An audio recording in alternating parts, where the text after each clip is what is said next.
This is huge as we have some multiple Suns trade reports coming down as Shams Charania gave us a big update surrounding around Jimmy Butler on Christmas Day. But today we had some reclaims taken back from Pat Riley. And before Christmas, we had some rumblings from Dwayne Rankin courtesy on Yusuf Nurkic. So we're going to be diving into all of these trade updates, exploring how this will affect Mike Budenholzer's roster and all of that and more on this episode of Suns Digest. I'm Bruce Velez. Welcome back, guys. You guys have been absolutely fantastic. Hope you guys had a great holiday, regardless if you celebrated Christmas, Hanukkah, Kwanzaa. I hope you had a great time by yourself or with your family, and hope you got exactly what you wanted. I hope it was a great one. I personally had a great one, and sorry that I wasn't able to upload over the last couple of days, but I do want to cover all the recent news now. So without further ado, let's get into it and make sure to grab a snack. And like I said in the beginning, we're going to be diving into some multiple Suns trade reports. First, we're going to be diving into some Jimmy Butler news as the Jimmy Butler saga never ends here in Phoenix. As we've seen the reports, we've heard the rumblings. If you've checked out the most recent videos, you guys have heard that Jimmy wants to possibly leave Miami, and that news was brought more to light from Shams Charania yesterday as we saw a tweet saying six-time NBA All-Star Jimmy Butler prefers a trade out of a Miami ahead of the February 6th deadline. Now, I do want to say when reading this article, you can see that Butler has not requested a trade formally, but Butler has said to believe to be ready for his exit. And this was reported from Shams Charania. We heard from Shams as well earlier on ESPN that Jimmy Butler was kind of possibly being gouged in the trade market. Then his agent obviously went and rebuked those claims. Shams then backed up his word. More stuff came out around Jimmy Butler. Jimmy started trolling with his hair, dyeing it orange and stuff like that. And then ultimately, there's just been talks back and forth. The Suns are ultimately said to want to wait 10 to 15 games. And we'll have to wait to see if the Suns do wait those 10 to 15 games. They did get a big win yesterday versus the Nuggets, which was a fantastic W to get at home without Devin Booker in front of the home crowd. A game they also controlled for the most part as well. But ultimately, when kind of diving into this news as well, the Heat came out with some news themselves today, as we heard from this tweet here from the statement from Pat Riley that we usually don't comment on rumors, but all this speculation has become a distraction for the team, and it is fair to players and the coaches. And it's not fair. Therefore, we'll make it clear we are not trading Jimmy Butler. And this is courtesy of the Miami Heat's PR and press courtesy of Pat Riley. So, what does this ultimately mean? Who knows? They're saying they're not going to trade Jimmy Butler. They're fighting back with Shams, and Shams has been in a little bit of a battle with all this Jimmy Butler news. We'll have to figure out, obviously, by the trade deadline if he is going to get moved. I still think this doesn't change anything for Phoenix. We ultimately know that if Jimmy Butler wants to get moved by the Miami Heat, he's going to have to request a trade, and he hasn't formally gone through with that yet. But like Shams has reported, feeling is believing that he will request a trade and want to move off of the Miami Heat. And if once he makes that decision fully across his mind, then that's when things will kind of get the ball rolling. I don't think Pat Riley wants to comment on it, make any noise of it, obviously, until Jimmy fully declares something, as Jimmy Butler still has one more year on this team with a player option, so he could still opt in to stay in with Miami and still sign a long-term extension if Miami still wants to compete. Miami definitely wants to do that. I don't think Miami wants to, have Jimmy Butler forcing his way out of their team and finding specific trade destinations and making it more complicated for them when they're having a pretty good season this year, regardless dealing with all the injuries and drama. But we'll have to wait and see. Like I said, I think that if Phoenix, this doesn't change anything for Phoenix, because if Phoenix ultimately wants to get Butler, they have to wait for Butler to declare a trade and Butler to say, I want to go to Phoenix. And that's the only way he gets here realistically. So ultimately, I don't think this changes anything. Beal is still going to be the trade chip if used, and Beal would only be used if Butler said, I'm going to Phoenix. That's the only way that that would happen. But let me know what you guys think down below in the comment section, as we got some more trade news as well. Not just Jimmy Butler stuff, but some stuff to talk about with Yusuf Nurkic, as his name has been talked about in trade rumors from fans dating all the way back to last season, and now he could be on the trade block, as we see from a recent report from Dwayne Rankin. Now, this came out on Christmas Eve, but I was unable to break it down for you guys these last couple of days.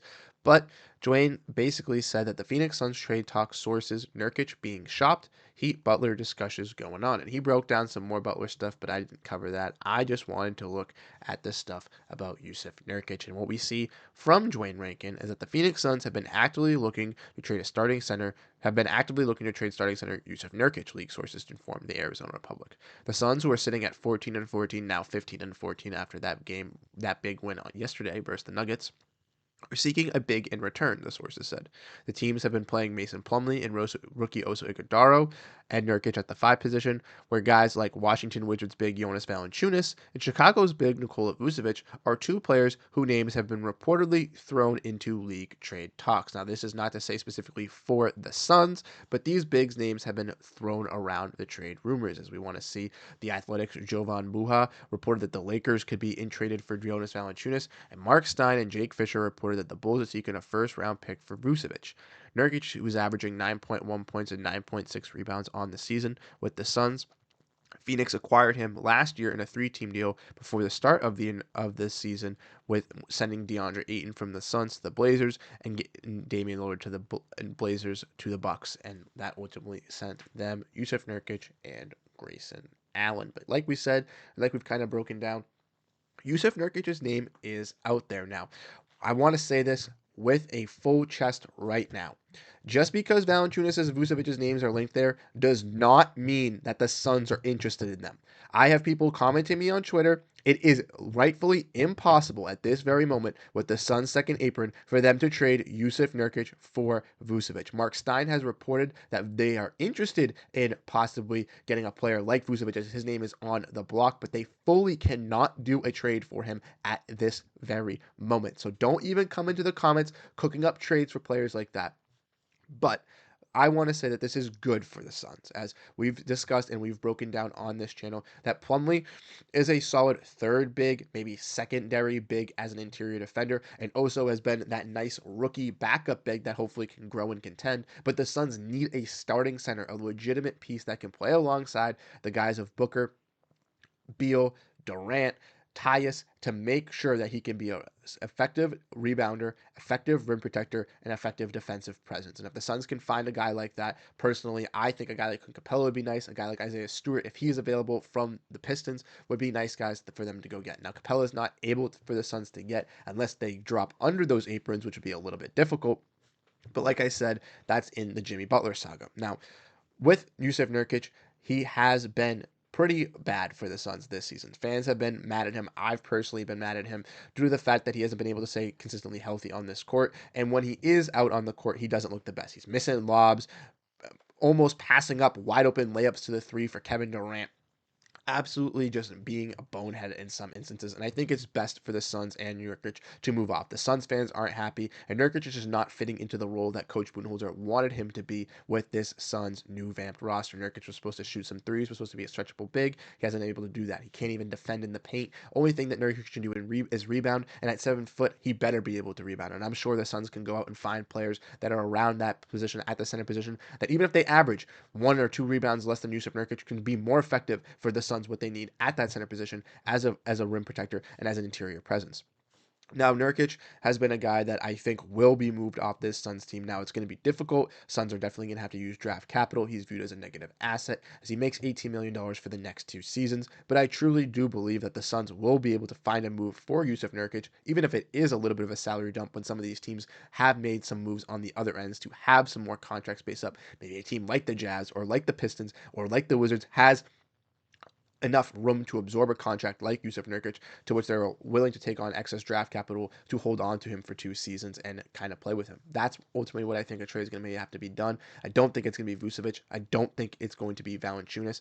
I keep some eyes out on some other names, and let me know who you guys think would fit in good with this Suns team at that center position. Like I said, the Suns want to bring a big man back, and if they are to trade Yusuf Nurkic at this very moment, with the second apron restrictions, the Suns would not be able to aggregate salaries. They have to do one-for-one trades, and they cannot acquire more money than they send out. So if they send out Yusuf Nurkic, who makes 18 million, they have to acquire someone in back that makes 18 million or less. So let me know what you guys think down below in the comment section. How you ultimately feel about this Suns team? Like I said, they got a big win versus the Nuggets yesterday, and that was a huge one on Christmas. So hopefully they can bounce back from that. Have Devin Booker come back for this team in tomorrow's contest, and they can kind of get on a little bit of a run to kind of give us fans a true evaluation of what their peak is in this Western Conference. But like whatever you guys know, thank you guys so much for tuning into this episode on Suns Digest. I'm Bruce Velez. I'll catch you guys in the next one. Have a great rest of your day, and go Phoenix Suns. Peace out, everyone.